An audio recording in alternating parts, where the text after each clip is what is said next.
the tendency is to try to go into sales mode, and the buyer is sitting here saying, you know what, I think I got a little bit of time.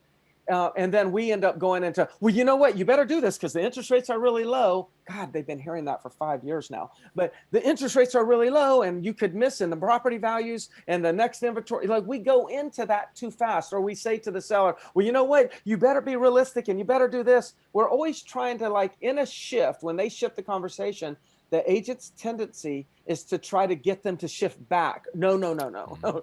Don't try to get them to shift back that conversation too quickly. What you want to do is you want to say, Matt, first, let me just say this, Matt. I really want to say thank you for being so transparent and letting me know kind of what you're seeing, how you're feeling about the market right now.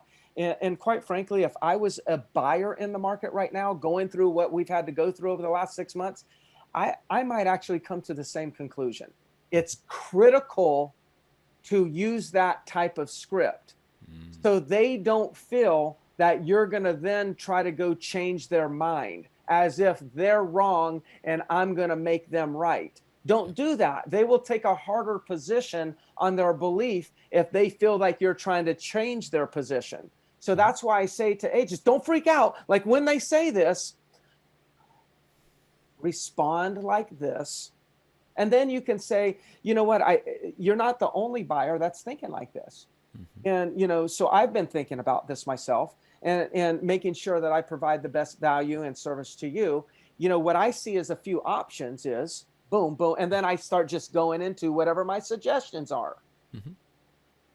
That's the adjustment. See, when I say there's been a shift has already occurred, it's a shift in the conversation that they're having, which then requires us to shift our conversation.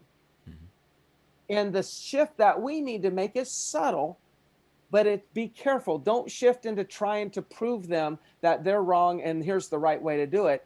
Shift to accepting them. If you want to influence them, then you got to first agree with them.